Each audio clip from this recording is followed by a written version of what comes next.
मुर्दाबाद मुर्दाबाद मुर्दाबाद।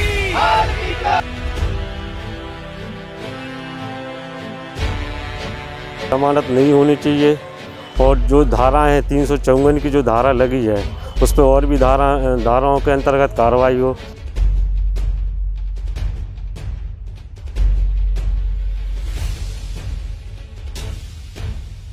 जिहाद के मामले में यदि देखा जाए तो ये काफ़ी नहीं है। प्रदेश में लव जिहाद के खिलाफ सख्त कानून बनाने की सरगर्मी के साथ ही अब लगातार लव जिहाद के मामले भी सामने आने लगे हैं।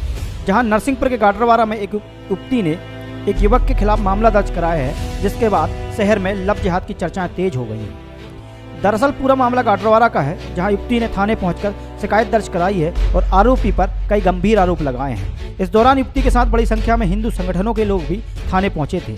मामला सामने आते ही इलाके में सनसनी फैल गई और सुबह होते ही अनेक हिंदू संगठन, छात्र संगठन लव जिहाद को लेकर मुखर हो गए और अलग अलग ज्ञापन देकर विरोध दर्ज करा रहे हैं और आरोपी पर कड़ी कार्रवाई की मांग कर रहे हैं। लव जिहाद मुर्दाबाद के नारे लगाते ये भाजपा युवा मोर्चा कार्यकर्ता हैं जो लव जिहाद का विरोध कर रहे हैं। स्थानीय मामले में लव जिहाद की खबर लगते ही करनी सेना ने भी ज्ञापन देकर मामले में धाराओं को बढ़ाने की मांग की है। वर्तमान लव जिहाद की बहस के बीच छात्र संगठनों में भी गुस्सा है, जिसमें एबीवी छात्र संगठन के कार्यकर्ता भी थाने पहुंचे और विरोध दर्ज कराया है। अखिल भारतीय विद्यार्थी परिषद ने जो गाडावारा में विगत दिवसों में एक जो लव जिहाद का मामला सामने आया है उसके विरोध में उच्च स्तरीय मांग हो उस केस की, इसलिए विद्यार्थी परिषद गाडावारा ने आज छात्राओं और जो नारियों के सम्मान में एक ज्ञापन माननीय थाना प्रभारी गाडावारा को सौंपा है। गाडावारा में जो लव जिहाद का मामला आया है उसके संबंध में हम लोगों ने आज थाना प्रभारी जी को ज्ञापन दिया है कि इसकी उच्च स्तरीय मांग हो। का एक भाग है लव जिहाद, जिसकी कल एक कोशिश का एक स्वरूप हमारे सामने कल आया था। तो इसी के विरोध में युवा मोर्चा गाडावारा द्वारा थाने में ज्ञापन दिया गया है कि इस मामले की उच्च स्तरीय जाँच हो और आगे भविष्य में ऐसी गलतियाँ ना हो। जो कोचिंग क्लासेस हैं, स्कूल हैं, बच्चों के जो चक्कर जो लव जिहादियों द्वारा लगाए जा रहे हैं उन पर सख्त कार्रवाई हो, नहीं तो युवा मोर्चा अपने स्तर पर कार्रवाई करेगा और इसका जिम्मेदार प्रशासन रहेगा। कार्रवाई की है 354 जो धारा लगाई है। मुझे अभी कल ज्ञात हुआ है कि कुछ राजनीतिक संरक्षण मकसूद खान जो पत्रकार हैं उनको संरक्षण प्राप्त है। मेरा कहना ये है कि कोई भी राजनीतिक दल लव जिहाद का संरक्षण नहीं करेगा। ये करनी सेना इसका विरोध करेगी, चाहे वो भाजपा का हो चाहे कांग्रेस का हो। हम ये सहन नहीं करेंगे।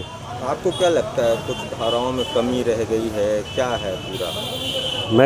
मैं ये चाहता हूँ, करनी श्री राष्ट्रीय राजपूत करनी सेना ये चाहती है कि लव जिहादी जो मकसूद खान है उसको कड़ी से कड़ी सज़ा मिले। उसको अभी जमानत नहीं होनी चाहिए और जो धारा है 354 की जो धारा लगी है उस पर और भी धाराओं के अंतर्गत कार्रवाई हो। ये श्री राष्ट्रीय राजपूत करनी सेना चाहती है। लव जिहाद जैसे गंभीर विषयों को लेकर वैसे भी जनसामान्य में आक्रोश है, ऊपर से संगठनों के गुस्से ने पुलिस के पसीने छुड़ा दिए हैं। आज करनी सेना और अखिल विद्यार्थी परिषद द्वारा लव जिहाद को लेकर और ट्यूशन में या कोचिंग क्लासेस में या कॉलेज स्कूलों में जो मंचलों द्वारा छेड़छाड़ की जाती है इनको रोकने को लेकर ज्ञापन दिया गया है। और ऐसी कोई रिपोर्ट अपने को प्राप्त होती है तो पहले भी कार्रवाई की गई है, लगातार मंचलों के खिलाफ लगातार कार्रवाई की गई और ऐसा कोई रिपोर्ट प्राप्त होने पर सख्त कानूनी कार्रवाई की जाएगी। आपको बता दें कि बीते एक महीने में मध्य प्रदेश में यह तीसरा मामला है। इससे पहले सतना, छिंदवाड़ा में भी ऐसे मामले सामने आ चुके हैं। हालांकि हाल ही में मध्य प्रदेश सरकार ने ऐलान किया है कि जल्द ही प्रदेश में लव जिहाद को लेकर गैर जमानती कानून बनेगा, जिसमें कम से कम 5 साल की सजा का प्रावधान होगा। Bureau report, Gadarwara.